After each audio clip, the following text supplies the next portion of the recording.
Today I start a new Minecraft parkour map. Now if you know anything about me, you'll know that I really haven't been having a great time with Minecraft parkour maps recently.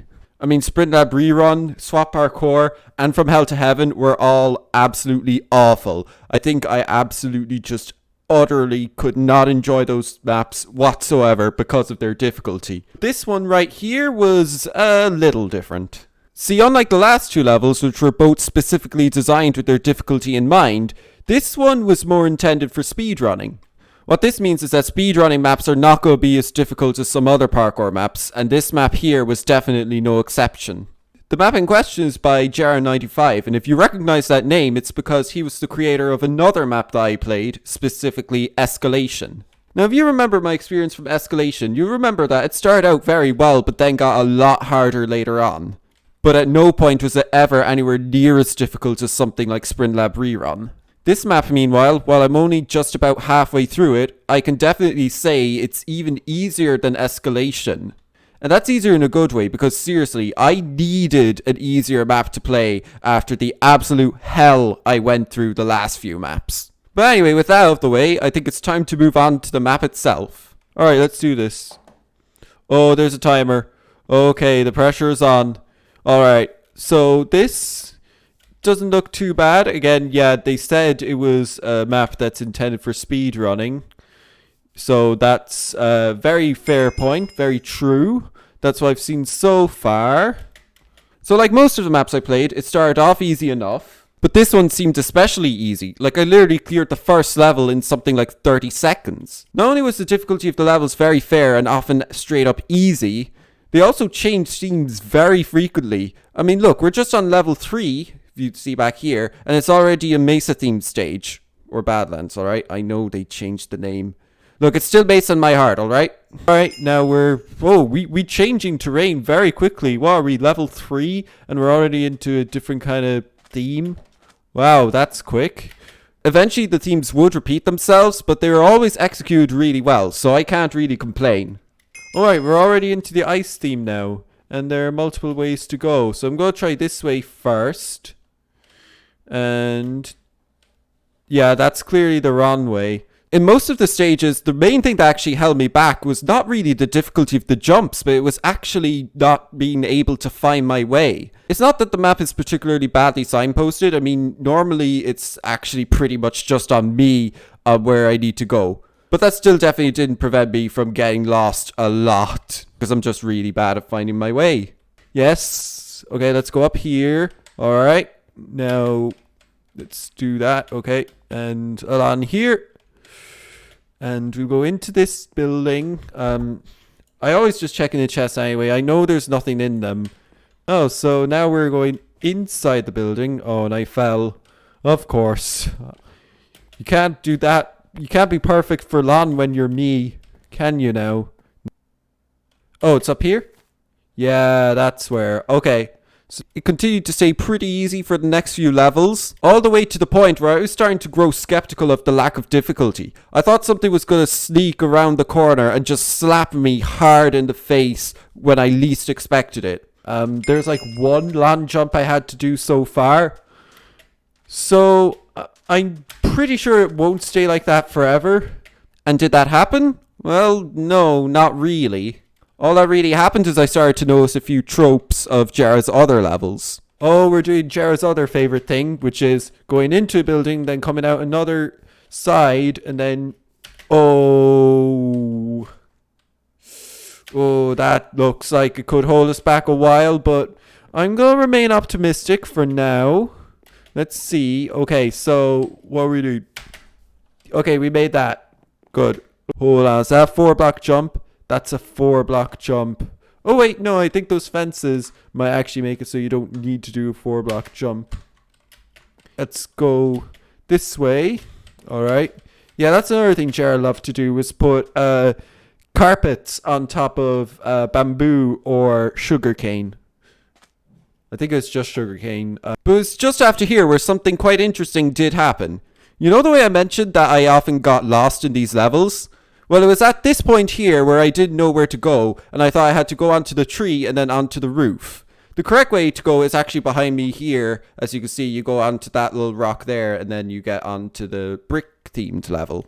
But I didn't see that, so I thought you had to go into this roof. And it turns out that if you go inside that roof, it teleports you on about 3 or 4 levels. So that was basically a shortcut that I discovered completely by accident. Going around these spruces. Alright, let's go in here. Does this do anything? Okay, I think this is actually where we're meant to go. Right? Hold on. Oh, did we make a checkpoint of some kind? I don't know. And the difficulty just kept on its usual curve, not really getting much worse. However, I did start to get lost more and more often. And I'd often get lost for a lot longer too, like when I was on this part right here. Okay, let's go in here. Let's check the chest. Yeah, there's nothing in the chest. I'm just obsessed when it comes to that kind of thing, okay? Now, up on here. Oh, wait. Did I waste time by going up on top of the roof? Overall, though, I'm still progressing very quickly. Like, I literally thought at one point that I might have been able to beat the whole map in one stream. Where are we at? We're at, just up to 9 minutes, and we're at level 15 already. So, we might literally finish this in one stream. It did turn out, however, later on, that goal was a little ambitious. As I've been going on so far, yes, the difficulty remained low, but I did keep getting lost more and more often and in more serious ways. And now at this point here, on this stage, which has the red sand theme, I was starting to get lost quite a lot. And in particular, I was near the end of the stage, and I didn't know where to go on next. You see, this level behind me, level 20, actually looks very far away from where I'm standing. Congratulations, you have made it to stage 20. Fun fact. Prepare for an absolute shocker of a fact. In the game 20 questions, there are in fact 20 questions. Wow, who would have known that? I certainly wouldn't. No, not at all. Totally, yeah. Anyway, let's keep going. But actually, you could jump to there no problem. I didn't know this, however, so I basically had to run around in circles trying to find where I could possibly go. And yeah, I wasted something like 3 minutes doing that. Onto the fence. Okay, yeah, that was the right way. But you saw there, I got that kind of annoying kind of jump where you go up but not forward. Yeah, I'm just going to go off the edge. Right. Eventually, though, I did find out that you were just meant to jump onto this stage. Oh, do we go that way? Oh yeah, that is very well within our reach. Oh, we have a time. Oh, no. Okay. Now, level 20, funnily enough, is where the difficulty starts to kick itself up a notch a little bit. Now, it's nowhere near the difficulty of some of the other maps I played, but it's a little bit of a challenge. And the main thing that makes it difficult is timing. You see, you don't see any blocks right now. So I have to go onto this plate, and when you go on that plate, a 10-second timer appears, and you have to do that entire sequence before the timer runs out. It's not really that difficult. I think it took me like 3 or 4 minutes to do it, and in that time I got a little frustrated, but overall it was not bad. Well, that's bad news. Okay. Alright. Go again, alright? No, we fell. One rather annoying thing, though, was that I kept failing on this purple block. Oof. I hope. Oof. Ah, come on. I keep failing on that one. There we go. Alright.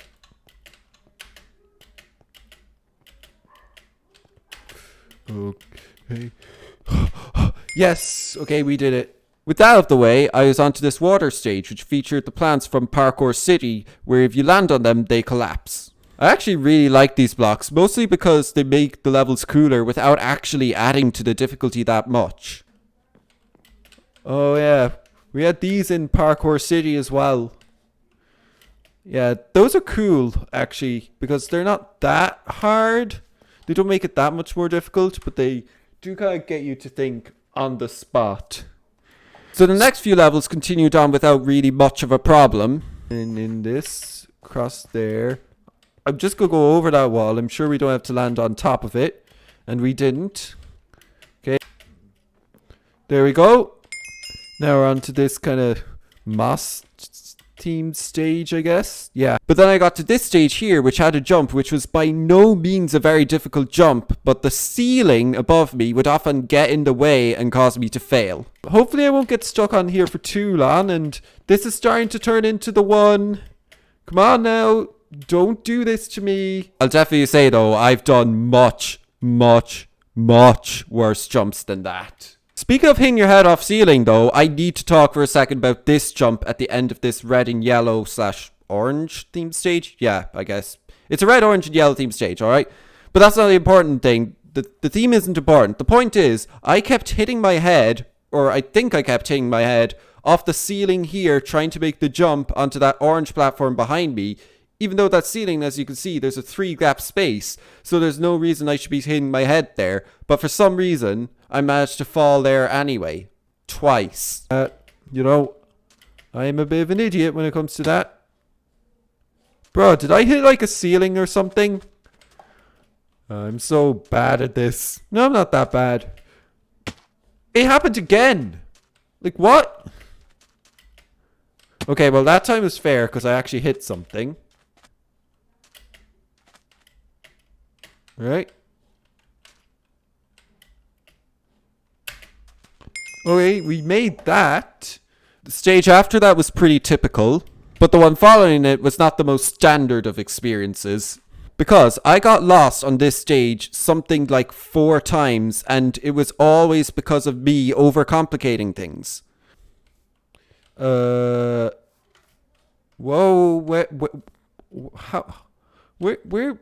what? Okay, it might sound like I'm having a stroke here, but I'm really not. I just got momentarily confused.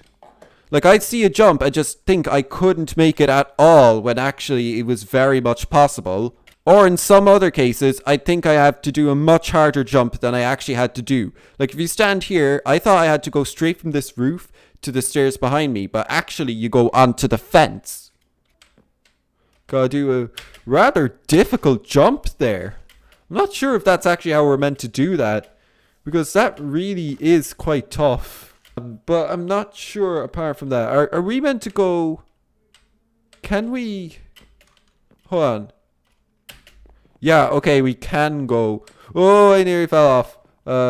Okay, we can go onto the fence. But those are mostly just moments that made me chuckle. One moment that didn't exactly make me laugh, though, was when I fell at the very end of this stage, just before I got onto the next checkpoint. So now... Ooh, that could have been bad.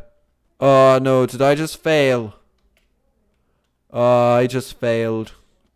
Yeah, that wasn't satisfying at all. But it's probably a good thing that I had to fail like that, because it would basically just prepare me for what this next stage was going to be. Now, before I go any further, I do want to mention this stage was nowhere near the difficulty of some other parkour I have done. But it would frustrate me quite a lot.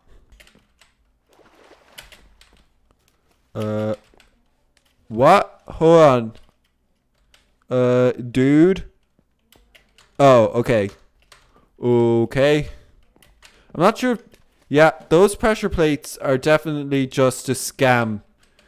Those pressure plates don't make it any larger of an area to land on. You may notice that the fence posts have pressure plates on them. Yeah, those pressure plates don't make it any easier. In fact, they make it worse since you can't see where your feet are and when you're going to fall off the block. That's good. Okay. Yes. No. Okay. Oh, come on. It's hard to do a lot of those in a row. They're not that difficult of a jump, but you basically have to hit like the sprint, sneak, forward, and jump in the right order and the right timing. And it's not crazy precise, but it's like definitely not that easy. Especially the ones that go up. Okay, yes. No! In addition to this, the unreliable sneak, which would often cause me to slip off the block after landing, decided to strike again. Oh look, I'm starting to have the thing where my sneak doesn't work. That's lovely. That isn't the most horrible thing on earth or anything, no. I absolutely don't mind that whatsoever. Yeah, totally. Totally cool, just not working. Oh my god. Come on. And it's just like... No! Come on. Please. I was doing so well. You can't just come along and ruin it. But probably the worst thing about this stage was entirely my fault. See, when I was going onto this crimson platform behind me, I was basically on autopilot and I accidentally ended up jumping right back to the very start of the level. So, you know, that was a bit of a face palm. Alright, and now... Did you seriously just see what I just did there? Oh my god, I was just basically got into autopilot and then I jumped off that, like, that kind of platform back to the start. And why am I not respawning? You're meant to respawn when you hit the water. Come on, why am I failing by not getting the distance? Oh my god, I actually got like some kind of lag there. Okay, I kind of figured something out. Yes. Don't fail there. Okay. In the end, this stage was moderately frustrating, but not really that bad. It was definitely the worst stage, though, out of the stream, if not the entire map. The stage after it wasn't quite so eventful, but there was something rather peculiar and, may I say, annoying to report about the next stage. There we go. Okay, and we're into this. Now into Nether theme. Please don't tell me the difficulty will be hellish. See, when I failed on this stage, I would often respawn facing this way. And as you can see, this is just facing back into the previous levels. But I'd end up jumping into that area, even though that's not where you're meant to go. You're meant to go the opposite way. And I fell for this twice. Oh my god. I went the wrong way, didn't I? Why does it spawn me facing this way? Like, why does that happen? Anyway. Actually, I think it just respawns you in whatever direction you were facing. So yeah, that was kind of annoying. The Blackstone stage, fine. It was a pretty standard experience, right up until just before the end, when I did my usual and accidentally hit the jump button and jumped back to the start. Oh my god, why do I keep jumping, like, off? Okay, now where? Do I have to go on to that? Okay, well that's not actually that bad. But now where do we go? Along here? I guess that's it, yeah. Then there's a Prismarine theme stage which had very little to report on, followed by a pretty innocent looking island stage. Hearing that description you might be like, wait, what's so bad about this stage? Well, if you look behind me, you might notice the cobblestone walls. Now, I've gone on before about how I don't like fences, and the same thing applies for cobblestone walls. Basically, for some reason, alright, every time I try to jump on those kinds of blocks, when I sneak, I would often just end up falling off anyway. This stage was no exception. Alright, and now... Oh, I don't want to fall there. Alright, let's go up the cobblestone. There we go. Oh my god, no. Okay. Oh my god. Yeah, cobblestone walls are quite similar to fences, and they're surprisingly difficult. Like, I've actually... No, that's not true. I've had huge problems with not fences, iron bars and glass panes before. Following that, there was a more abstract iron-themed industrial stage. This stage was another one where finding my direction was a little weird, but overall, I still wouldn't say it was that bad. Now we're in this room. But that's kind of a tough jump. It's not really tough. Who am I kidding? Okay. No, that's not where to go. Okay. So now... No! I did have some rather dissatisfying fails in it, though. The Endstone theme stage after it was easy enough. Yes. Oh, come on. Please don't be the one. Please don't be the level that, like... you know, holds me back for basically no reason. And so is the abandoned library following it. Unfortunately, this is the point where, once again, The recording software that I use to record these videos basically decided to have an aneurysm and just not record the video. So you're basically just stuck with my descriptions of how the levels went. Don't be too sad though, because you didn't miss anything particularly interesting. This Nether Fortress themed stage was pretty normal, and so is this stage just after it. The ice themed level following those two though was a little tougher, and in particular I'd end up going around in circles something like 3 times, and also I'd end up just failing for basically no reason. Same thing also goes for this color themed stage. The acacia themed stage after it was the last stage I finished in the stream before calling it a day. And with that, we are once again at the end of the video. If you liked it, then click the like button down below. If you want to watch the last map I played, From Hell to Heaven, or really from my experience it was just from hell to a deeper hell, you can click right here. You could also watch me on Twitch on Wednesday evenings at 7 PM ish Ireland UK time. And finally, if you did enjoy my content, then do subscribe to the channel and enable notifications. Thanks for watching and have a good night or day.